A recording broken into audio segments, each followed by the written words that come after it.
Shalom jemaat yang dikasihi Tuhan. Nyanyikanlah pujian ini dari awal sampai akhir dengan kata-kata iman. Dan terimalah lawatan Tuhan sekarang.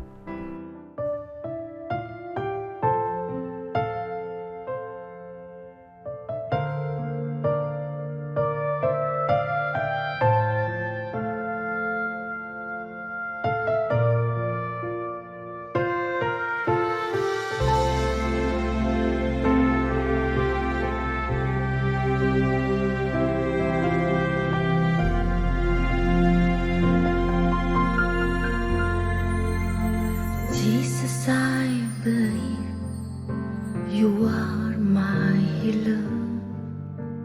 Jesus, I believe you're my restorer. Your loving kindness is better than life, forever and ever. Amen.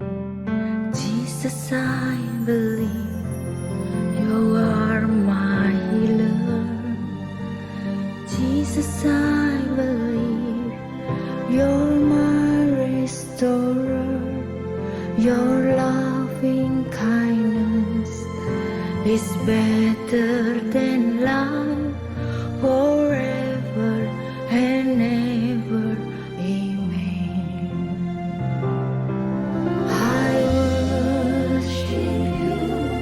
I worship you, I worship you, my Jesus.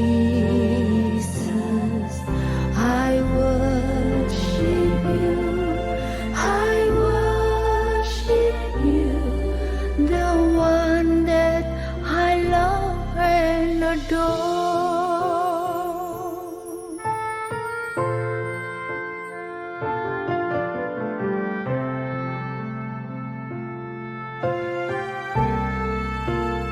Yesus, Kau Tuhan yang sembuhkanku. Yesus, Kau Tuhan yang pulihkanku. Kasih setiamu lebih dari semua, sekarang dan selamanya.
I worship you.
Tema hari ini adalah In Christ.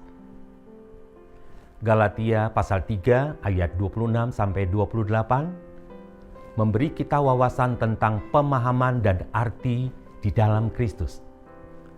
Karena kamu semua adalah anak-anak Elohim oleh iman dalam Kristus Yesus, kamu semua yang telah dibaptis dalam Kristus telah mengenakan Kristus.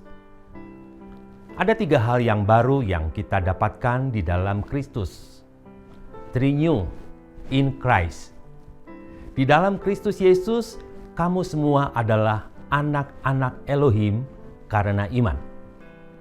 Paulus berbicara kepada orang-orang Kristen di Galatia, mengingatkan mereka tentang, pertama, new identity atau identitas baru. Sejak kita menaruh iman kepada Yesus Kristus, dibaptis ke dalam Kristus, berarti bahwa kita diidentifikasikan dengan Kristus. Tidak ada lagi orang Yahudi atau Yunani, tidak ada lagi hamba atau orang merdeka, tidak ada lagi laki-laki dan perempuan, karena kamu semua adalah satu dalam Kristus Yesus. 1 Korintus 12 ayat 13 berkata, sebab oleh satu roh, kita semua, baik orang Yahudi maupun Yunani, baik hamba maupun orang merdeka, telah dibaptis ke dalam satu tubuh, dan semuanya telah diberi minum dari satu roh. Sebab kamu sudah mati, dan hidupmu tersembunyi bersama Kristus dalam Elohim. Kolose 3 ayat 3. Semua murka Elohim terhadap pelanggaran manusia dicurahkan ke atas anaknya sendiri. Ketika Yesus mengambil tempat kita di kayu salib, Dia menanggung semua hukuman untuk dosa kita. Saudara yang kekasih, kata-kata terakhir sebelum Dia mati adalah sudah selesai. Apa yang sudah diselesaikan oleh Yesus? Yang telah Yesus selesaikan di kayu salib adalah mengerjakan rencana Bapa Yahweh untuk menebus dunia yang telah jatuh dalam dosa. Ketika Yesus berkata, sudah selesai, Dia menyatakan bahwa Dia telah berhasil membayar penuh untuk setiap tindakan pemberontakan masa lalu, kesalahan sekarang, dan masa depan kita. Yang kedua, new life, hidup yang baru. Kita telah menerima pengorbanannya sebagai ganti pembayaran untuk semua dosa kita dan memiliki hidup yang baru. Tidak ada satupun perbuatan kita yang dapat membuat kita cukup suci dan dapat menjamin pengampunan dan hubungan dengan Bapa di surga yang kudus. Roma 3 ayat 10-12, seperti telah tertulis, tidak ada yang benar, seorang pun tidak. Tidak ada seorang pun yang memahami. Tidak ada seorang pun yang mencari Elohim. Semua orang telah menyimpang. Mereka semua telah menjadi tidak berguna. Tidak ada yang berbuat kebaikan, seorang pun tidak. Firman Tuhan mengatakan bahwa dalam keadaan berdosa, kita adalah musuh Elohim. Namun diperdamaikan melalui hidup Yesus. Sebab jika sewaktu masih menjadi musuh saja, kita sudah diperdamaikan dengan Elohim melalui kematian putranya. Terlebih lagi, sesudah diperdamaikan, kita pasti akan diselamatkan oleh hidupnya. Menjadi ciptaan baru dan hidup yang baru dalam Kristus. Jadi siapa yang ada di dalam Kristus, ia adalah ciptaan baru. Semua yang lama telah berlalu. Sesungguhnya yang baru sudah datang. Galatia 6 ayat 15 berkata, sebab di dalam Kristus Yesus, bersunat maupun tidak bersunat, tidaklah penting. Tetapi yang penting adalah menjadi ciptaan baru. Ketika kita menerima pengorbanannya, Yesus menukar semua daftar dosa kita dengan sempurna, sehingga kita diselamatkan dan memiliki hidup yang baru. Ketiga, new truth atau kebenaran baru. Kita menjadi kebenaran Elohim karena kebenaran manusia itu seperti kain kotor. Yesaya 64 ayat 6 berkata, namun kami semua menjadi seperti orang yang najis, dan semua kebenaran kami seperti kain yang najis. Kami semua layu seperti daun, dan kejahatan kami seperti angin yang menghembus.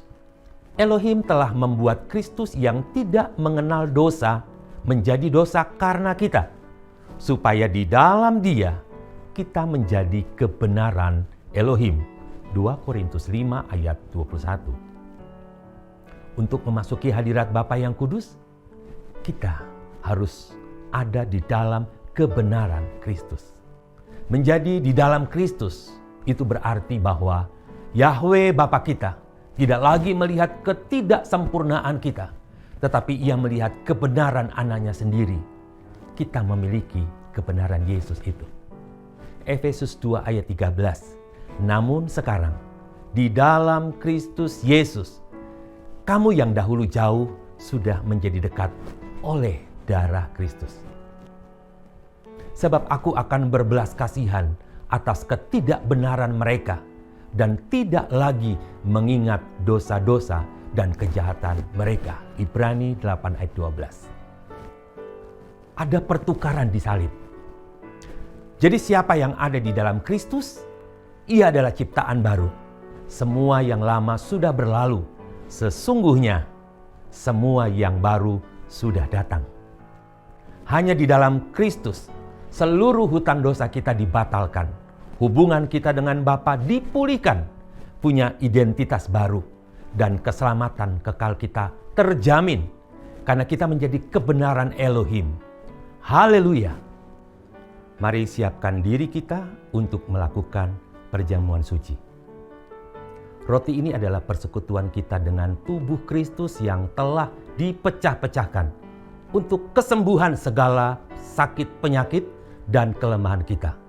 Terimalah dengan iman, katakan, dalam nama Yesus.